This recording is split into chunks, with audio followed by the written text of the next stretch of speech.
नमस्कार। निर्देशन एवं परामर्श की व्याख्यान श्रृंखला में हम बात कर रहे थे माध्यम के स्तर पर निर्देशन की आवश्यकताओं की। हमने सबसे पहले बात करी अभी कि विद्यार्थियों के लिए ये किस प्रकार से लाभप्रद है, और अब विद्यार्थियों के साथ साथ हम ये समझने का प्रयास करेंगे कि ये शिक्षकों के लिए कैसे लाभदायक है। शैक्षिक, व्यावसायिक तथा मनोवैज्ञानिक निर्देशन एवं परामर्श देने में सहायक। यानी शिक्षक जो है वो जब निर्देशन सेवा संगठन का हिस्सा बन जाता है तब वह शैक्षिक यानी शिक्षा के क्षेत्र में, व्यावसायिक यानी व्यवसाय के क्षेत्र में, और मनोवैज्ञानिक यानी इमोशनल स्तर पर निर्देशन और परामर्श देने में उसको सहायता प्राप्त होती है। इसके साथ साथ संवेगात्मक वातावरण में लोकतंत्र की विधियों पर बल देते हुए सुधार करना। संवेगात्मक, जब संवेगों की हम बात करते हैं, इमोशनल एनवायरनमेंट की बात करते हैं, तो वहां पर हम डेमोक्रेसी यानी सबको बोलने की स्वतंत्रता है, सबको अपनी बात कहने की स्वतंत्रता है, उस पर बल देते हुए और हम क्या कर सकते हैं कि कुछ चीजों को सुधार सकते हैं। कुसमायोजन के कारण जान करके उनका समाधान करना और उनकी योग्यताओं का विकास करना। जब विद्यालय में बालक बालिकाएं पढ़ते हैं, और विशेष रूप से जब हम माध्यमिक स्तर की बात करते हैं, तो माध्यमिक स्तर जो है वो किशोर अवस्था और युवा अवस्था के बीच का जो समय होता है, वहां पर कई बार विद्यार्थी बालक बालिकाएं जो है कुसमायोजन की, किसी के साथ एडजस्ट नहीं कर पाते हैं, झगड़ा होता है, पीयर प्रेशर होता है, गलत आदतों में पड़ जाते हैं। उनके कारणों को जान करके शिक्षक उनका समाधान करने में सक्षम होता है, और साथ ही जो विद्यार्थियों की जन्मजात प्रतिभाएं और योग्यताएं हैं उनको विकसित करने का कार्य भी करता है। अब जब हमने बात कर ली कि विद्यार्थियों के लिए कैसे लाभप्रद है और शिक्षकों के लिए कैसे लाभप्रद है, तो हम अभिभावकों के लिए कैसे लाभप्रद है इस पर भी चर्चा करेंगे। अभिभावक बच्चों की योग्यताओं, अभिरुचियों, रुचियों, व्यक्तित्व के नमूनों और अच्छी आदतों को जान सकेंगे। यानी अभिभावक जो है, निश्चित रूप से माता पिता है, अभिभावक है, वो अपने बालकों को बहुत भली प्रकार से जानते हैं, लेकिन कभी कभी क्या होता है कि कुछ ऐसी अदृश्य आदतें, योग्यताएं, अभिरुचियां और व्यक्तित्व होता है जो माता पिता के सामने, अभिभावकों के सामने नहीं आता। लेकिन यदि निर्देशन सेवाओं का संगठन है तो वहां के माध्यम से अभिभावक अपने बच्चों की योग्यताएं, कि उनके बच्चों की क्या योग्यताएं हैं, कौन सी अभिरुचियां हैं, कौन सी रुचियां हैं, व्यक्तित्व के कैसा है, उसके अच्छी बुरी आदतें कैसे, ये जान पाएंगे। तभी तो आप देख लीजिए ना कि विद्यालयों में शिक्षक अभिभावक सम्मेलन, पेरेंट्स टीचर मीटिंग, इनका आयोजन किया जाता है। अभिभावक एवं बच्चों के संबंधों को सुधारना बहुत ही महत्वपूर्ण बिंदु और तथ्य ये है। कभी कभी क्या होता है कि अनभिज्ञता के कारण और अनदेखी के कारण अभिभावकों और उनके बच्चों के संबंधों में बहुत दूरी आ जाती है। अभिभावक बच्चों को नहीं समझते, बच्चे अभिभावकों को नहीं समझ पाते हैं। ऐसे में उनके संबंध जो है बहुत तनातनी वाले हो जाते हैं, और उन संबंधों को सुधारने के लिए भी निर्देशन आवश्यक है। अभिभावक विद्यालय एवं समुदाय के संबंध सुधारने में। मनुष्य क्या है? मनुष्य एक सामाजिक प्राणी है, वो एक समूह में रहता है, एक समुदाय में रहता है, और वो विद्यालय से शिक्षा प्राप्त करता है और अभिभावक के साथ रहता है। तो ये तीनों कहीं ना कहीं एक दूसरे से जुड़े हुए हैं। तो इन तीनों के बीच सामंजस्य स्थापित करना और इनके संबंध सुधारने में भी निर्देशन आवश्यक है। अध्ययन की अच्छी आदतें निर्माण करने में भी निर्देशन सहायक है। अध्ययन की अच्छी आदतें, कुछ बालक होते हैं जो पढ़ना नहीं चाहते, कुछ बालक होते हैं जो लिखना नहीं चाहते, कुछ बालक होते हैं जो सुनना नहीं चाहते, कुछ बालक होते हैं जो बोलना नहीं चाहते। यानी अध्यापन के जो मुख्य 4 कौशल है, उन कौशलों में बालकों की किसी न किसी 1 या 2 कौशल में वो पीछे रह जाते हैं, 1-2 कौशल में वो अग्रणी हो जाते हैं। ऐसे में उनमें अच्छी आदतों का निर्माण करना, समस्याओं के समाधान एवं समायोजन में सहायक, यानी जो भी समस्याएं आ रही हैं उनके समाधान और समायोजन में भी सहायता अभिभावकों को मिलती है। अब विद्यालय, विद्यार्थी और समुदाय के बाद में और अभिभावक के बाद में समुदाय के लिए कैसे लाभप्रद है निर्देशन, इस पे मैं प्रकाश डालना चाहूंगी। अपराधों के रोकथाम में, समाज में छोटे छोटे अपराध होते हैं, जैसे बालक झूठ बोल जाते हैं कि हमारा विद्यालय नहीं लग रहा, अध्यापक नहीं आ रहा, आज छुट्टी है, आज पैसे मंगाए जा रहे हैं, या आज इस चीज के लिए पैसे चाहिए, या वो किसी जो निषेध है ऐसा नशा करने लगते हैं, छोटे छोटे अपराधों में चले जाते हैं। लेकिन समुदाय में यदि निर्देशन सेवा संगठन है तो वहां अपराधों की रोकथाम में ये बहुत लाभदायक है। सभ्य सुशिक्षित नागरिकों के निर्माण में निर्देशन संगठन से जुड़े हुए जो लोग हैं वो सभ्य और सुशिक्षित नागरिकों के निर्माण में सहायता देते हैं, यानी वो दिन प्रतिदिन में अनौपचारिक रूप से भी समाज में, समुदाय में नागरिकों को मार्गदर्शन देते रहते हैं। युवा प्रतिभाओं को खोज निकालने में, और निर्देशन सेवा संगठन है वो समाज में जो भी युवा प्रतिभाएं हैं उनको खोज निकालने में सहायक होते हैं। जैसे देखिए, मैं आपको एक छोटा सा उदाहरण देती हूं कि मुझे कल ही पता चला कि हमारे जो संस्थान है उस संस्थान में जो अध्ययनरत छात्राएं हैं उनमें से एक जो छात्रा है उसने 5 बार मार्शल आर्ट में नेशनल स्तर पर गोल्ड मेडल यानी स्वर्ण पदक विजेता है, 2 बार रजत पदक विजेता है। ऐसे में हमारी कोशिश रहती है कि उसकी प्रतिभा को खोज निकाला हमने, ये किसके माध्यम से? निर्देशन के माध्यम से। धन, शक्ति, सामर्थ्य और साधनों का अधिक कुशलता से प्रयोग करने में सहायता करना। निर्देशन में क्या होता है? धन, शक्ति, सामर्थ्य और साधनों का अधिक कुशलता से प्रयोग करना। जैसे मैंने आपको अभी एक उदाहरण दिया कि हमारी एक बालिका है, हमारी एक शिक्षार्थी है, प्रशिक्षणार्थी है जो मार्शल आर्ट में नेशनल विजेता है। अब हमने निर्देशन के कारण समुदाय के लिए कैसे उपयोगी हो गई कि हमने किसी पेड यानी वेतन भोगी या वेतन जिसको देना है ऐसे प्रशिक्षक को नहीं बुला करके उस संस्थान में जो और मार्शल आर्ट के लिए जो उत्साहित बालक बालिकाएं विद्यार्थी है उनको वहां पे उसको ट्रेन करने के लिए हमने उसको प्रोत्साहित भी कर दिया, उसकी प्रतिभा भी बाहर निकल आई और हमने जो हमारी धन, शक्ति, सामर्थ्य और साधन थे उसका कुशलता से प्रयोग भी कर लिया। और अब चर्चा करेंगे प्रशासन के लिए निर्देशन सेवा कैसे लाभप्रद है। प्रशासन से आप क्या समझते हैं? प्रशासन का मतलब होता है प्रबंधन, सरकार, किसी भी उसका संस्थान का मैनेजमेंट है, किसी भी ऑफिस का मैनेजमेंट है, वो प्रशासन होता है। प्रवेश के समय विद्यार्थियों के चयन में, जब किसी भी माध्यमिक विद्यालय या महाविद्यालय में जब निर्देशन सेवा संगठन से जुड़े हुए जो अध्यापक अध्यापिकाएं होते हैं या मैं ये कहना चाहूंगी जो निर्देशककर्ता होते हैं, वो जब उस विद्यालय में, उस संस्था में जब बालक बालिकाएं प्रवेश लेते हैं तो उनको प्रवेश देते समय चयन में उनको सहायता मिलती है क्योंकि उनका दृष्टिकोण विकसित हो जाता है। ऐसे ही शिक्षकों एवं कर्मचारियों के चयन में जो प्रबंधन है, जो प्रशासन है, वो शिक्षकों की जो नियुक्ति करता है और कर्मचारियों की नियुक्ति करता है, उसमें उसका दृष्टिकोण बदल जाता है। तो ऐसे प्रशासन के लिए भी निर्देशन लाभप्रद हो जाता है। शैक्षिक मूल्यांकन में उचित तकनीक का प्रयोग। 2 साल पहले कोरोना आया और हम सब ऑनलाइन मोड पर आ गए।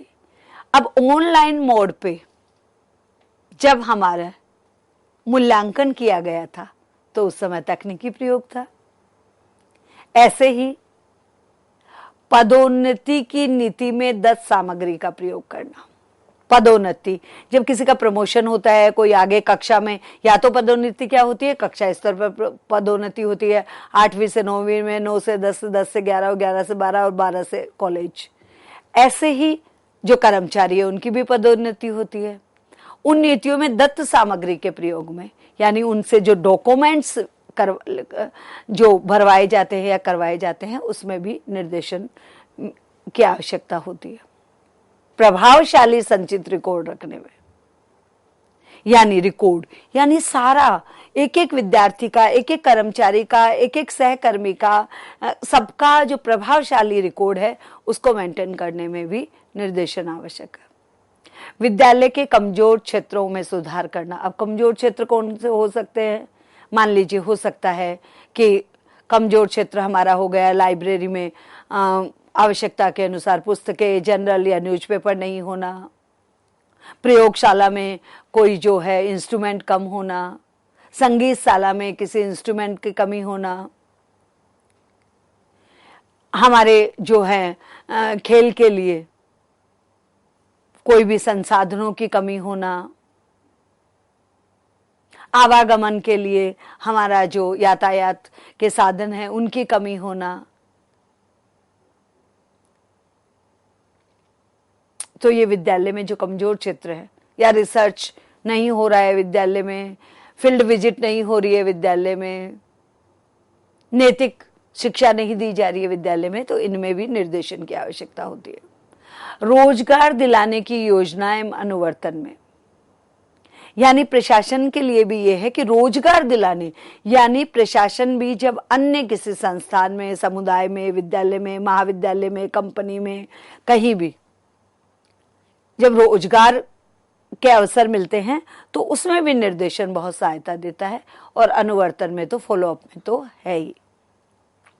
तो ये हमने बात करी है, अभी अभी आपसे विस्तृत चर्चा करी है मैंने, और वो विस्तृत चर्चा मेरी थी कि माध्यमिक स्तर पर निर्देशन की आवश्यकताएं, जिसमें विद्यार्थियों के लिए कैसे लाभप्रद है, शिक्षकों के लिए कैसे लाभप्रद है, अभिभावकों के लिए कैसे लाभप्रद है, समुदाय के लिए कैसे लाभप्रद है, और साथ ही साथ प्रशासन के लिए निर्देशन सेवाएं कैसे लाभप्रद है, उसकी आवश्यकता क्या है, इस पर हमने बात करी।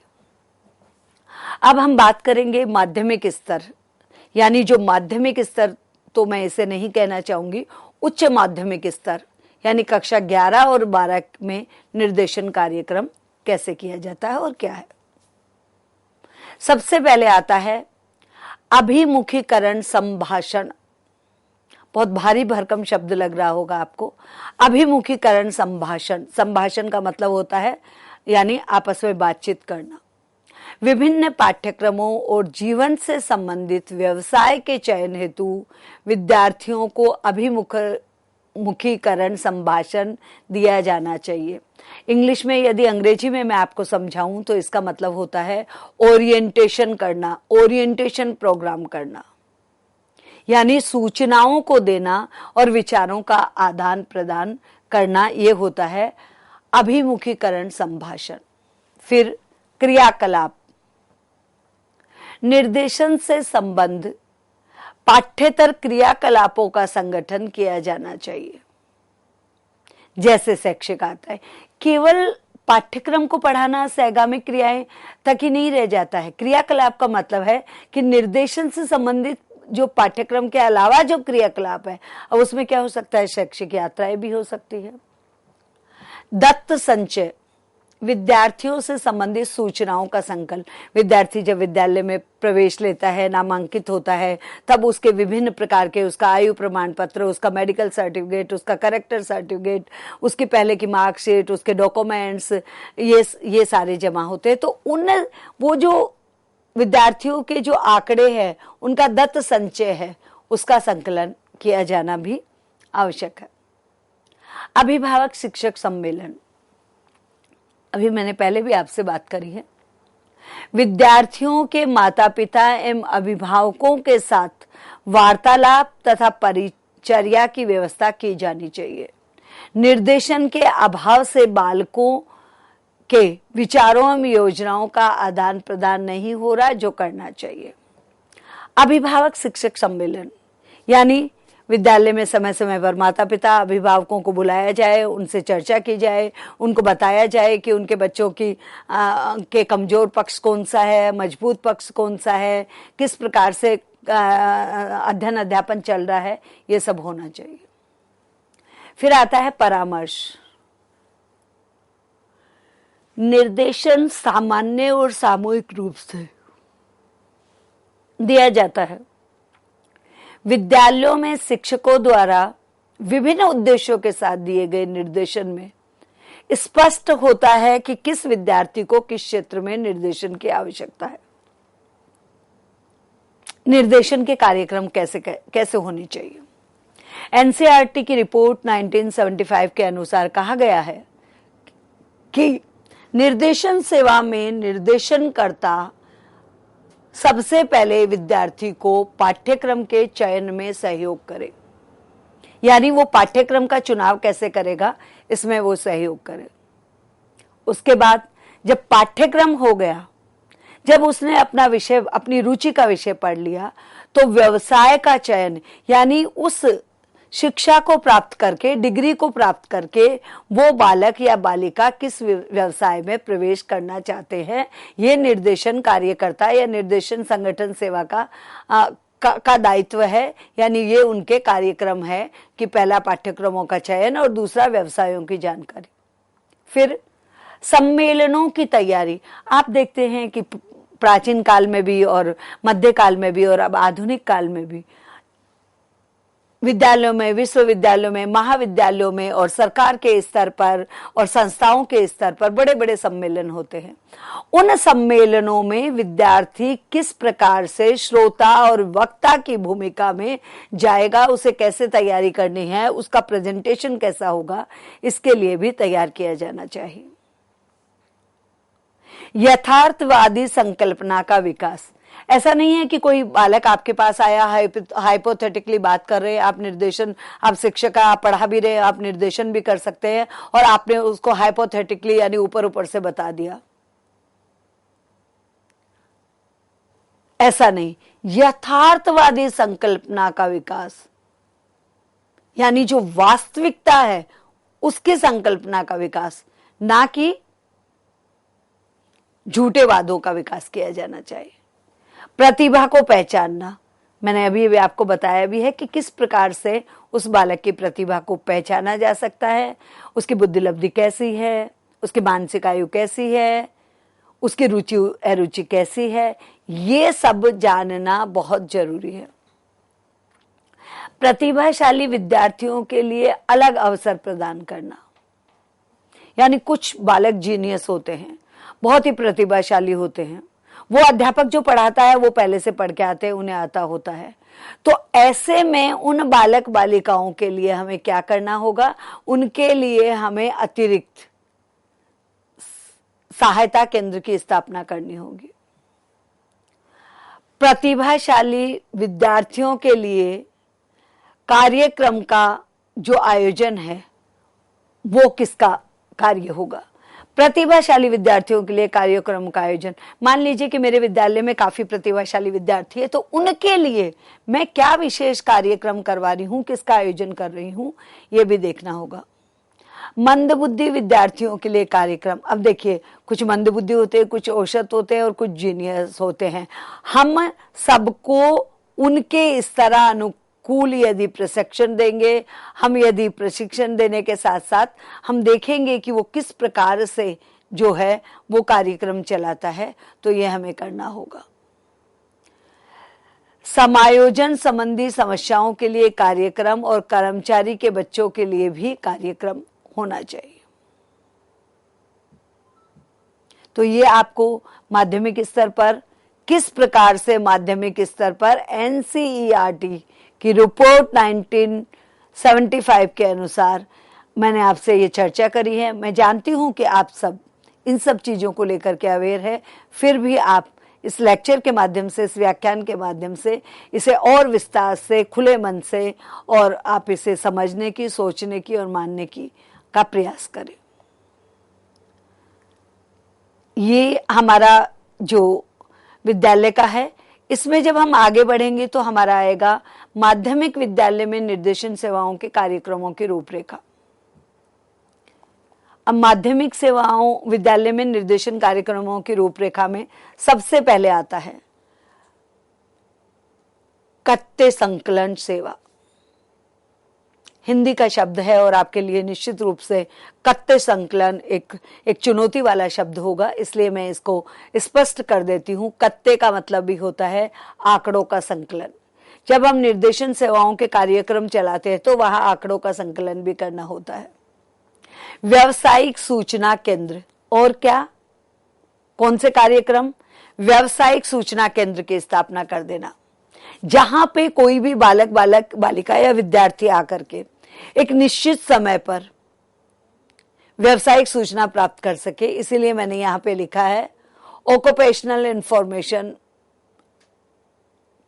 और उसके बाद में हमारा ऑक्युपेशनल इंफॉर्मेशन सर्विस, जो व्यावसायिक सूचना केंद्र आ जाता है, यानी कौन कौन से व्यवसाय है, क्या उनके लिए योग्यता चाहिए, कब उनके एग्जाम होंगे, ये सारी चीजें। फिर आता है आत्मसूची सेवा, स्वयं का आत्म मूल्यांकन करना। निर्देशन सेवा में यह बहुत ही जरूरी है कि निर्देशन देने वाला भी आत्मसूची सेवा यानी स्वयं का आत्म मूल्यांकन करे कि उसकी योग्यता क्या है, क्षमता क्या है, उसकी बुद्धि लब्धि कितनी है, वो क्या कर सकता है, क्या नहीं कर सकता, उसकी रुचि किस में है, उसकी अरुचि किस में है, वो कहाँ फॉर्मल होता है, कहाँ इनफॉर्मल होता है। और इसके बाद में है परामर्श सेवा, काउंसलिंग सर्विस। निर्देशन कोई भी दे सकता है, किसी को भी दे सकता है, कभी भी दे सकता है, ग्रुप में भी दे सकता है, व्यक्तिगत रूप से भी दे सकता है, लेकिन विद्यालयों में उसके संगठन की एक स्थापना होती है। लेकिन कभी कभी कुछ बालक बालिकाओं की समस्या ऐसी होती है जो साधारण निर्देशन से, किसी एक के अनुभव से दिए गए ज्ञान से उसका समाधान नहीं होता है। ऐसे में परामर्श सेवा, काउंसलिंग सेशन वहां पे करवाया जाता है। व्यावसायिक तैयारी सेवा, वोकेशनल प्रिपरेटरी सर्विस, यानी बालक जब, इसे हम एक तरह से कहते हैं इंटर्नशिप, या किसी व्यवसाय में प्रवेश करने से पहले जो ट्रेनिंग हो रही है उसको प्रयोगात्मक रूप से जो सिखाया जा रहा है वो होता है वोकेशनल प्रिपरेटरी स्कीम। और उसके बाद में आप देख रहे हैं स्थानापन्न सेवा। ये शब्द भी शायद आपके लिए नया है और इसको अंग्रेजी में, इंग्लिश में कहते हैं प्लेसमेंट सर्विस। प्लेसमेंट यानी जिस विद्यालय, विश्वविद्यालय और महाविद्यालय में बालक बालिकाएं पढ़ रहे हैं उस विद्यालय के प्रबंधन द्वारा और प्लेसमेंट ऑफिसर के द्वारा उसे वहां कैंपस से ही, विद्यालय से ही किसी नौकरी में, किसी संस्था के द्वारा नियुक्ति कर दी जाए, ये होती है प्लेसमेंट सर्विस। और फिर है अनुवर्तन सेवा, फॉलो अप सर्विस, यानी ऐसा ही नहीं है कि केवल प्लेसमेंट ही हो गया, अनुवर्तन, वो कैसा चल रहा है, उसका संस्था का एक्सपीरियंस कैसा है, वो उतना काम कर पा रहा है, नहीं कर पा रहा है, वो और कितना एक्सेल कर रहा है, ये सब भी रखा जाता है इसके अंतर्गत। और अब मैं आपके से बात करूंगी माध्यमिक विद्यालय में निर्देशन सेवाओं के न्यूनतम कार्यक्रम। न्यूनतम यानी कम से कम। देखिए, विद्यालय की एक समय सारणी होती है, विद्यालय का एक पाठ्यक्रम होता है, विद्यालय का एक शेड्यूल होता है, लेकिन उसमें भी यदि हम बात कर रहे हैं माध्यमिक विद्यालयों में निर्देशन सेवाओं के संगठन की, तो फिर हमें ये भी बात करनी पड़ेगी कि माध्यमिक विद्यालय में निर्देशन सेवाओं का न्यूनतम कार्यक्रम क्या हो सकता है। न्यूनतम शब्द से ही अपने आप से स्पष्ट हो जाता है कि कम से कम। सबसे पहले आता है न्यूनतम सेवाएं, यानी कम से कम सेवाएं इस प्रकार की दी जाती हैं। फिर हमारा आता है समय का विभाजन एवं बजट, यानी हमारी कक्षाएं भी लग रही है, पाठ्यक्रम को भी पूरा कराना है, सहगामी क्रियाएं भी हो रही है, इस बीच विद्यार्थियों को निर्देशन भी देना है, तो समय का विभाजन और उसको, उसमें बजट, क्या कोई खर्चा भी आएगा, वो भी देखना होता है। निर्देशन कमेटी हर विद्यालय में प्रधानाचार्य, वरिष्ठ अध्यापक और कनिष्ठ अध्यापक और अशैक्षिक कर्मचारी, इन सबको मिलकर के एक निर्देशन कमेटी होती है जो इन सब चीजों का निर्माण करती है। प्रशिक्षित परामर्शदाता, और विद्यालय में कम से कम एक प्रशिक्षित परामर्शदाता यानी ट्रेंड काउंसलर का होना बहुत जरूरी है। सुविधाएं, अगर आपको कक्षा चाहिए, अगर आपको टेस्ट चाहिए, आपको ये बेसिक चीजें चाहिए, तो वो सुविधाएं भी निर्देशन कर्ता के रूप में होती है। निर्देशन ब्यूरो, निर्देशन ब्यूरो से यहाँ तात्पर्य है कि वहां पर ब्यूरो है, वहां पर सूचनाओं का संकलन है और वहां से सूचनाएं आगे बढ़ती रहती है। तो इस प्रकार से आज का जो हमारा ये निर्देशन एवं परामर्श में जो हमारी व्याख्यान श्रृंखला का आज का जो ये विषय था, वो हमारा विषय था कि माध्यमिक स्तर पर किस प्रकार से निर्देशन संगठन सेवाएं अपना कार्य करती है, जिसमें हमने निर्देशन सेवाओं के संगठन का अर्थ समझा, निर्देशन सेवाओं में आधारभूत विचारशीलता पर विचार किया और उसके साथ ही साथ माध्यमिक स्तर पर निर्देशन सेवाओं के उद्देश्य क्या है उन्हें समझा और माध्यमिक स्तर पर निर्देशन सेवाओं की आवश्यकता क्या है इस पर हमने विस्तृत चर्चा करी। और इस विस्तृत चर्चा के उपरांत हमारा जो पूरा ध्यान रहा वो इस बात पर रहा कि माध्यमिक स्तर यानी उच्च माध्यमिक स्तर यानी कक्षा 11 और 12 में निर्देशन के कौन कौन से कार्यक्रम होने चाहिए और उन कार्यक्रमों को करने के लिए या एनसीईआरटी ने 1975 में उन कार्यक्रमों के लिए क्या क्या बताया है उन पर हमने एक दृष्टि डाली और हमने देखा कि निर्देशन सेवाओं कार्यक्रमों की रूपरेखा कैसे बनाई जाती है।